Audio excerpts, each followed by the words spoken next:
마가복음 13장 1절부터 13절에 있는 말씀으로 큐트인 제목은 어느 때에 이런 일이입니다. 첫째, 다 무너뜨려지리라입니다. 1절입니다. 예수께서 성전에서 나가실 때에 제자 중 하나가 이르되 선생님이여 보소서 이 돌들이 어떠하며 이 건물들이 어떠하니까. 주님은 무너질 것을 보시고 성전에서 나가시는데 제자들은 성전 건물을 가리키며 어떻게 이 성전에서 나갈 수 있느냐고 합니다. 성전 중심의 삶을 살던 이스라엘 백성은 절대 성전이 무너지지 않으리라고 굳게 믿었습니다.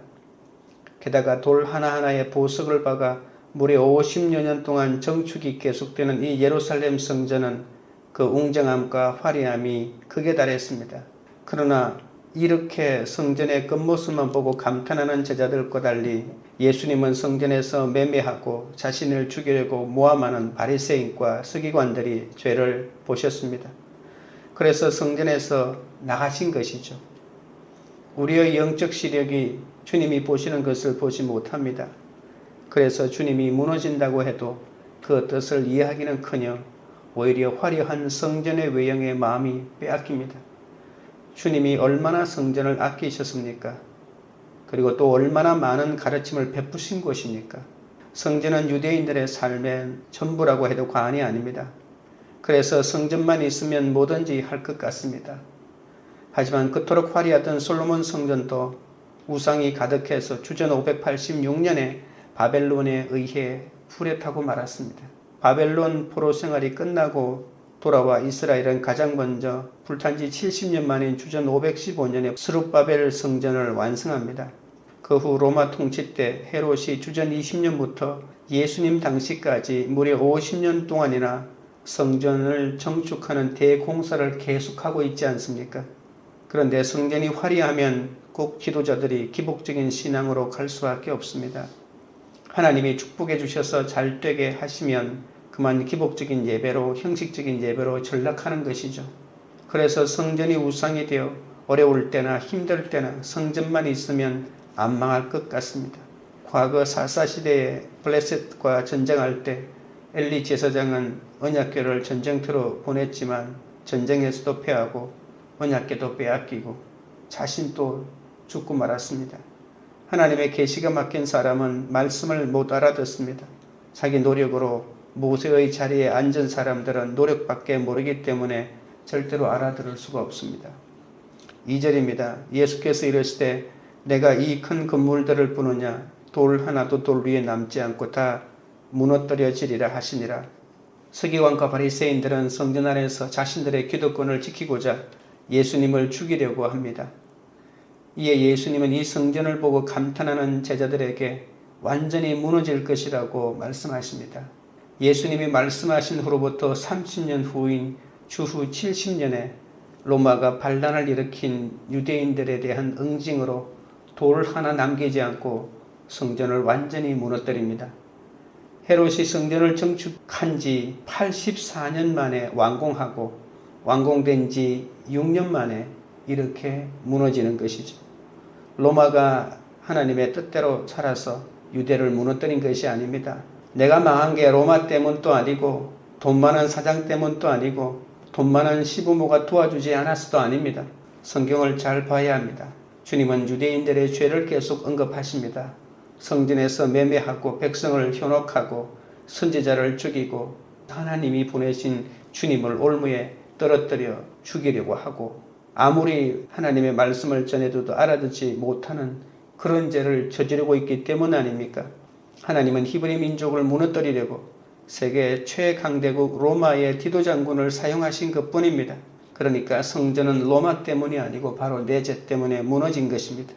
성전의 멸망으로 동물 제사가 완전히 없어지고 주님이 제물이 되어서 온 인류에게 구원의 길을 열어놓으셨습니다. 그렇기 때문에 성전은 반드시 무너져야 합니다. 출애굽기 19장 6절에 너희가 내게 대하여 제사장 나라가 되며 거룩한 백성이 되리라는 말씀을 성취하려고 이스라엘 백성을 애굽에서 이끌어내셨는데 이스라엘 백성들이 그렇게 살지 못했기 때문에 로마가 쳐들어와 결국 무너진 것입니다. 로마가 이스라엘 때문에 의미도 없는 전쟁을 하며 수고한 것이죠. 제자들은 성전이 무너질 이유가 없다고 하지만 무너질 이유는 한두 가지가 아닙니다. 다만 제자들이 그것을 보지 못할 뿐입니다. 그래서 자세히 보라고 주님이 말씀하신 것이죠. 성전이 완전히 무너질 때 예수님이 하신 예언을 그때서야 기억할 것입니다. 디도 장군이 성전을 무너뜨리려고 왔을 때 불타버린 성전 돌 사이에 금이 녹아 붙었습니다. 로마군은 돌에 붙어버린 황금을 찾기 위해 돌 위에 돌 하나도 남기지 않고 다 파헤쳐진 것이죠. 세상에서 그토록 원하던 성공을 이루었습니까? 그것이 영원할 것 같습니까? 그러나 이 세상에 절대 무너지지 않는 것은 없습니다. 재산을 모아 놓으면 자손들이 법정 투쟁을 합니다. 재산이 없으면 안 할 싸움을 재산이 있기 때문에 하는 것이죠. 아낌없이 지은 것은 아낌없이 무너집니다. 잘 나가고 있을 때 무너질 수 있다는 것을 아는 것이 겸손입니다. 우리는 성공의 때에 장차 당할 환난이 있다고 외치는 재난의 예언을 미리 듣고 정결하지 않은 나의 죄를 회개해야 합니다. 사람들은 다양한 이유로 다른 사람들을 위해서 봉사합니다. 남편과 시어머니가 무서워서 봉사하고, 또 어떤 사람은 과거의 죄책감 때문에 봉사하고, 또 교만 때문에 봉사하기도 합니다. 그러나 어떤 이유에서 하든지 내 죄를 보지 못하고 나의 수치와 약점을 보지 못하면서 하는 봉사는 제대로 된 섬김이 아닙니다. 자기 죄를 보지 못하는 사람은 남을 불편하게 합니다. 이 세상에 죄가 없는 사람은 아무도 없지 않습니까? 누구도 시련의 아픔과 건강의 상실 등을 겪지 않고 살 수는 없는 것입니다. 전쟁과 억압과 상실과 죽음 같은 자신의 연약함을 인정하는 것이 겸손입니다. 성전은 여호와께서 자기 이름을 두시려고 택하신 곳이지만 유대인은 성전이 있으면 망하지 않을 것이라고 기복신앙으로 오히려 성전을 우상시했죠. 그러니 성전이 무너질 것이라는 주님의 말씀이 들리지 않았던 것입니다. 그러나 종말을 대비하는 자는 세상에 속한 것은 언젠간 다 무너진다는 것을 알고 준비해야 합니다. 직영 질문 드립니다.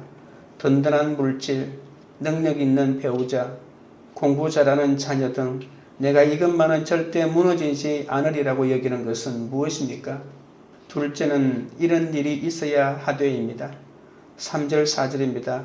예수께서 감람산에서 성전을 마주대하여 앉으셨을 때에 베드로와 야고보와 요한과 안드레가 조용히 묻되 우리에게 이르소서 어느 때에 이런 일이 있겠사오며 이 모든 일이 이루어지려 할 때에 무슨 징조가 있사오리까? 예수님이 성전이 무너진다고 하시는데도 제자들은 때와 기한에만 관심이 있는 것입니다. 시한부 종말론자들은 날짜를 정해놓고 예수의 재림을 기다립니다. 제자들은 어느 때인가에만 관심이 있고 여전히 부자 청년을 구원의 모델로 삼고 있는 것이죠. 병자가 죽었다 살아나고 바다가 잔잔해지는 건 너무 좋은데 지도자들과 싸우는 것은 너무 싫습니다. 화려하고 찬란한 성전에서 좋은 자리에 앉고 싶습니다. 이 성전을 거점으로 삼아 떵떵거리고 다스리고 싶은데 하나님의 뜻을 이루어내는 것은 염두에 없는 것입니다. 제자들은 그때가 언제냐고 묻지만 예수님은 미래에 일어날 일을 가르친 것이 아니라 영적인 이스라엘이 되어야 한다는 것을 가르치고 있습니다. 5절 6절입니다. 예수께서 이르시되 너희가 사람의 미혹을 받지 않도록 주의하라. 많은 사람이 내 이름으로 와서 이르되 내가 그라하여 많은 사람을 미혹하리라. 건강도 물질도 사업도 지위도 이 세상에 속한 것은 언젠가는 다 무너지는 날이 옵니다. 그런데 우리는 각자 화려한 성전이 절대 무너지지 않는다고 믿는 것처럼 절대 무너지지 않으리라고 굳게 확신했던 것들이 무너지면 내 힘으로 해결하고자 애쓰다가 여기저기서 많은 미혹을 받고 넘어질 수밖에 없습니다. 무너지지 않을 건강, 무너지지 않을 학벌, 무너지지 않을 돈과 지위를 절대적으로 믿고 살아갑니다. 그러다 암에 걸리고 입시에 실패하고 실직을 하면 미혹을 받는 것이죠. 그것은 십자가 복음이 아닌 성공 복음을 쫓았기 때문입니다. 미혹이라고 하는 말은 죄로 이끌고 신앙을 떠나게 하는 것 아닙니까? 당시 유대 백성이 메시아를 간절히 구하니까 거짓 그리스도가 그렇게 많이 나타난 것입니다. 전 세계에 거짓 그리스도가 300명인데 한국에만 80명이 있다고 합니다. 안전하으나 이 세상에서 구원해 줄 돈과 지위를 간절히 바라다가 즉 그리스도가 나타나면 그에게 돈도 주고 몸도 주고 그리고 결국은 망하고 마는 것이죠. 이단에 가는 사람은 자기 욕심 때문에 갑니다. 자기 야망을 이루기 위해 십자가를 지지 않아도 성공한다고 하니까 그것이 정답인 줄 알고 그리로 가는 것입니다. 성도는 자신이 변하기 위해 기도하고 미신은 하나님을 변화시키려고 기도한다는 말이 있습니다. 내 욕심과 야망 때문에 미혹받는 것을 안타깝게 여기고 기도하면서 나의 무너진 데서 오직 그리스도를 볼 수 있어야 합니다. 7절 8절입니다. 난리와 난리의 소문을 들을 때에 두려워하지 말라. 이런 일이 있어야 하되 아직 끝은 아니니라. 민족이 민족을 나라가 나라를 대적하여 일어나겠고 곳곳에 지진이 있으며 기근이 있으리니 이는 재난의 시작이니라. 주님은 난리 소문을 듣겠지만 두려워하지 말라고 하십니다. 왜냐하면 이 일이 있어야 할 일이기 때문입니다. 곳곳에 기근과 지진이 있지만 이 모든 것이 끝이 아니라 재난의 시작입니다. 우리를 세우시기 위해 난리가 왔는데 소문으로 돌 뿐이지 아직 일어나지 않았습니다. 그런데 소문만 들어도 무섭지 않습니까? 문자적으로 세계 처처에서 기근과 지진이 일어나고 있습니다. 그러면 우리는 있어야 할 일이구나 라고 하면 됩니다. 내가 자랑하는 예루살렘이 무너지게 생겼는데, 내 아들이 무너지게 생겼는데, 회사가 무너지게 생겼는데 미혹을 받지 않을 사람이 있겠습니까? 미혹을 받으면 반드시 두려운 일이 생길 수밖에 없죠. 내 인생을 내 관점으로 해석하기 때문에 조금만 손해가 와도 하늘이 무너지는 것 같습니다. 그래서 두려워하고 떠는 것이죠.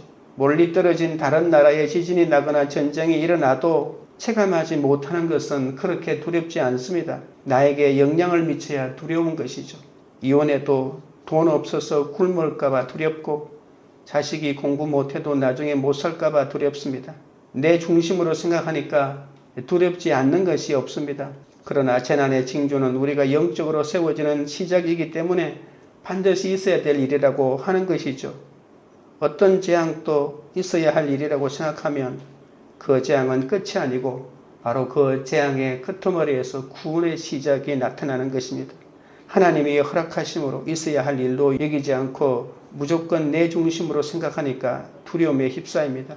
무엇보다 재난의 징조가 왔을 때 욕심을 따라 미혹받지 않으려면 십자가를 길로 놓고 가야 합니다. 난리와 지진과 기근에서 우리를 구원하시려는 그리스도를 바라보아야 합니다. 재난과 징조가 곧 회복의 시작이라고 하시는 하나님의 음성을 들을 때 육이 무너지는 사건에서 나의 영이 세워지는 사건으로 변화되는 것이죠.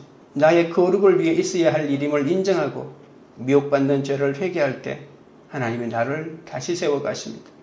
적용 질문 드립니다. 내 인생에 입시 실패, 실직, 육체의 질병 등의 재난이 있어야 할 일이라고 인정됩니까?